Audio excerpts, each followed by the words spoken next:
एक तरफ हिंद महासागर में भारत है तो दूसरी तरफ चाइना है। जानेंगे किस तरीके से हिंद महासागर में बखेड़ा खड़ा हो गया है। तो 18 महीने बाद भारत में चुनाव से पहले चीन ने एक बड़ा कदम उठाया है। जियोपॉलिटिक्स में बहुत कुछ चल रहा है, हमेशा की तरह जानने को मिलेगा बहुत कुछ। आइए जानते हैं इन खबरों को विस्तार से। भारत और चीन के बीच सीमा विवाद समेत कई मुद्दे हैं और रस्साकसी दुनिया से छुपी हुई नहीं है। बीते 2 दशकों में चीन दुनिया की दूसरी तो भारत 5वीं सबसे बड़ा अर्थव्यवस्था बन गया है। ऐसे में चीन और भारत व्यापार और सुरक्षा के मामले में अपना प्रभाव बढ़ाने के लिए हिंद महासागर क्षेत्र में अंतर्राष्ट्रीय गलियारों पर अपना ध्यान केंद्रित कर रहे हैं। ज्यादा से ज्यादा कॉरिडोर कैसे बनाया जाए, इन सब चीजों में ये शामिल हो रहे हैं। हिंद महासागर क्षेत्र में 3 महाद्वीपों में करीब 28 देश फैले हैं। इसमें से कई देश दुनिया की सबसे तेजी से बढ़ती अर्थव्यवस्थाएं हैं। इस क्षेत्र में दुनिया के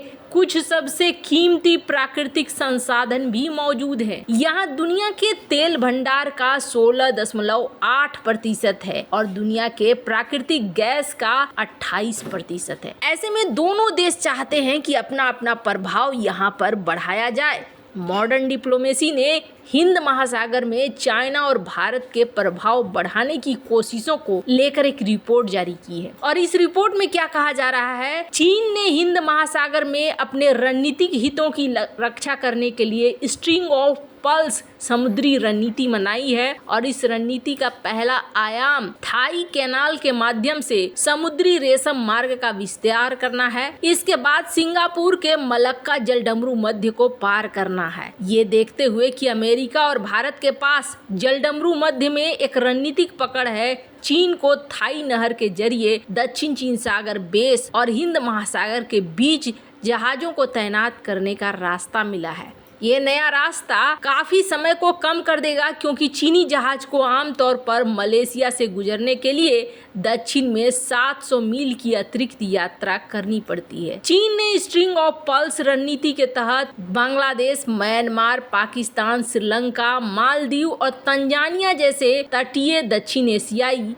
और अफ्रीकी देशों में बंदरगाह का निर्माण किया है। चीन के बंदरगाहों में निवेश की रणनीति के सबसे उल्लेखनीय परिणामों में से एक बाब अल मंदब में निवेश है। जनवरी 2016 में चीन ने इस बंदरगाह के पास चीनी नौसेना के लिए एक सहायता स्टेशन बनाने के लिए जिबूती के साथ 10 साल का समझौता किया है। हिंद महासागर क्षेत्र में चीन की गतिविधियों के जवाब में भारत ने हिंद महासागर के देशों के साथ नौसैनिक सहयोग, विकास सहायता और निवेश को बढ़ावा देने के लिए नेकलेस ऑफ डायमंड रणनीति अपनाई है। भारत के पीएम नरेंद्र मोदी ने एक्ट ईस्ट पॉलिसी के तहत नेकलेस ऑफ डायमंड रणनीति आगे बढ़ाया है। इसका उद्देश्य है आसियान के साथ संबंधों को मजबूत करना, चीन के समुद्री प्रभुत्व के बारे में चिंताओं को दूर करना। भारत ने हाल ही में एक बड़ा झटका दिया डुक्कम पोर्ट पर। स्क्रीन पर देख सकते हैं, ये है डुक्कम पोर्ट जो ओमान में है और यहाँ पर भारत ने काफी सुविधाएं लाई है। मोजाम्बिक चैनल, मलक्का स्ट्रेट, सुंडा स्ट्रेट, लोम्बोक स्ट्रेट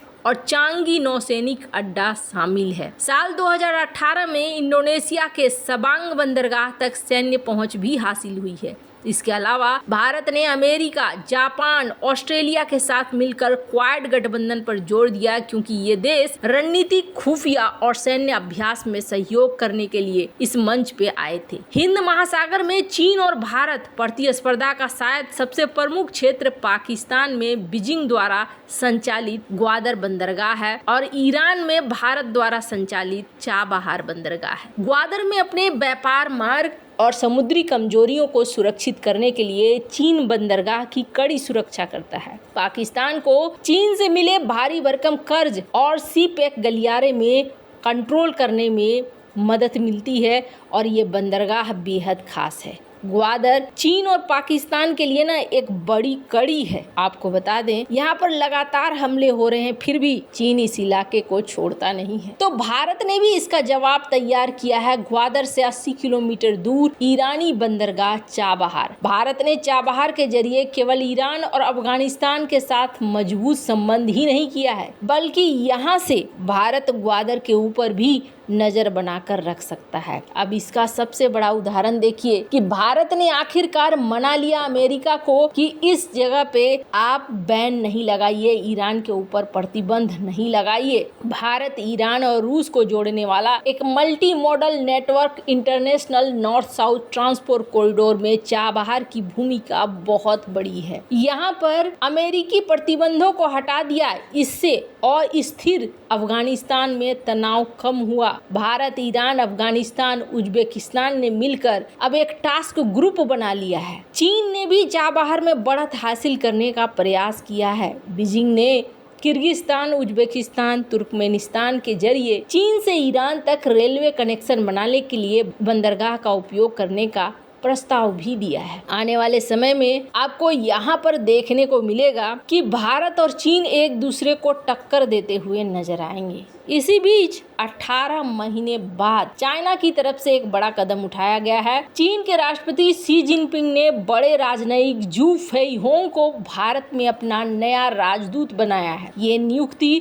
दोनों देशों की सेना के बीच पूर्वी लद्दाख में जारी गतिरोध की वजह से रिश्तों में आई खटास और 18 महीने के असामान्य देरी से की गई है। चीन की ओर से फेईहोंग को भेजा गया है, हालांकि अभी तक आधिकारिक घोषणा नहीं की गई है। चीन के विदेश मंत्रालय ने पुष्टि की है कि हाँ जी, हम इन्हें भेज रहे हैं। ये अफगानिस्तान में भी राजदूत रह चुके हैं, रोमानिया में भी राजदूत रह चुके हैं, भारत में नए राजदूत बनेंगे। फेईहोंग के जल्द ही नई दिल्ली आकर पद ग्रहण करने की संभावना है। चीन के अनुभवी चीनी राजनयिक सुन वेइडोंग का जगह लेंगे, जिनका कार्यकाल अक्टूबर 2022 में समाप्त हो चुका है। सुन भारत में चीन के राजदूत की जिम्मेदारी निभाने से पहले इसी पद पर पाकिस्तान में कार्य कर चुके थे और मौजूदा समय में चीन के उप विदेश मंत्री हैं। वो दक्षिण एशिया को लेकर चीन की नीति भी देख रहे हैं। फेईहोंग की नियुक्ति ऐसे समय में हुई है जब भारत में आम चुनाव हो रहे हैं और लंबे समय से चल रहे सैन्य गतिरोध को दूर करने के लिए दोनों देशों के बीच सैन्य और राजनयिक स्तर पर दीर्घकालिक वार्ता चल रही है। खैर, अब यहाँ माना जा रहा है कि फिलहाल के लिए चुनाव के समय इनकी तैनाती की गई है। चुनाव के बाद क्या रुख होता है भारत का, ये बहुत ही ज्यादा महत्वपूर्ण हो जाएगा। 18 महीने की देरी इसलिए भी की गई है